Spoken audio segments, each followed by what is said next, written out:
I do want to talk about somebody that Chase and I have in our top 5 that Hutch, you do not. So we have Drake London in our top 5, and I am all about Drake London this year. So I'll start, get you in there. Chase, if you have anything rebuttal coming on afterwards. But I just don't think we've seen the best of Drake London. The guy's turning 24 years old. Like, he's literally just kind of entering his prime, kind of like Hutch over here, which is kind of scary to think about. And then on top of it, like, you look at all these different metrics for wide receivers that we've come to find are predictive for these guys year over year, especially when they're about to enter their prime. And he just hits everywhere you want him to hit, right? He was 3rd in first read percentage. He was 8th in first downs per route run. There's just a lot of meat left on the table. Like, fantasy points per route run was 0.46. His expected fantasy points per route run was supposed to be 0.56. That would have made him the wide receiver 6 last year. And that's with dealing with a Kirk Cousins who can't throw the ball anymore with no shoulder left. Like, that's what we're talking about here. Because remember, he only had 3 games with Michael Penix. And when we talk about what he did with Michael Penix, like, I can mention the insane 39% target share, I guess.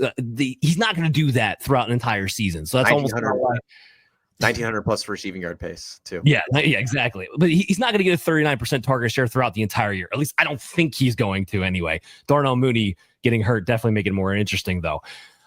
Is a small sample. But what I will take out of that I do think could play out throughout this entire season was that you saw his ADOT rise to over from 10.6 to 12.9 in those 3 games.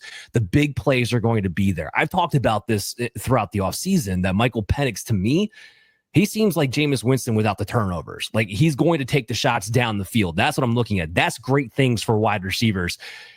He played a really similar, Drake London, played a really similar role to Puka Nacua in that Rams offense. Remember, Zach Robinson, that's the type of offense that they're running here, where he's kind of like 62% routes outside, 37% from the slot. When you get that mixture, you don't have to worry about matchups. You become matchup proof because now you're getting moved around the formation. You're not going to get lined up on a premier corner week in and week out at any point in time.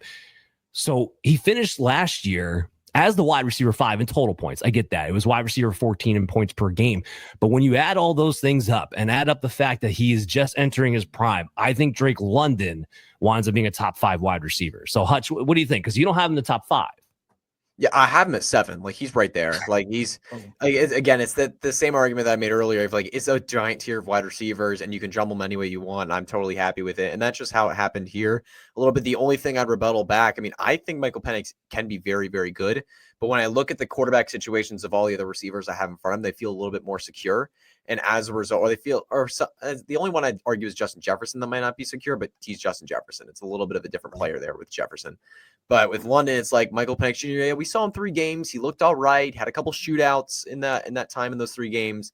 But is he really the real deal? Is he really going to be able to elevate this offense to a different level than Kirk Cousins was? And I do think he can do it. And that's why I have Drake London ranked pretty highly. If I didn't think that at all, I'd have Drake London ranked a little lower. But I do think Michael Penix did do it. I do think we're going to see a very good season from Drake London. It's just there's a bit more confidence in the quarterback and the offense for other players I've ranked in front of him. That's what pushed him to wide receiver 7 instead of like wide receiver 4 or 5. Okay, I like it. Chase, do you have anything real quick to add? Yeah, no, that's a fair point there too. But like, I just want to say, like, I mean, Drake London, yeah, you mentioned those 3 games that he had with Penix, and yeah, he's not going to average a 1,900 yard pace, but his targets per game did increase with Penix in there from 8.5 per game on average for the first 14 weeks to 13 per game with Michael Penix. He also increased his points per target in that playing time too with those 3 games. So, I mean, you're talking about he's going to skyrocket, I think, in terms of what he is able to do with the looks that he gets. That one player that had a worse completion or a percentage of catchable balls thrown his way in the top 12 receivers, by the way, was Mr. Drake London. And I expect that to improve this year as well. I think he's going to see more catchable targets than he did last season, a higher percentage of them anyway. I love everything about the idea of Drake London being a number 1 guy. And finally, like you said, showing what he's fully capable of instead of being held back by Arthur Smith and company like he has been the last couple of years.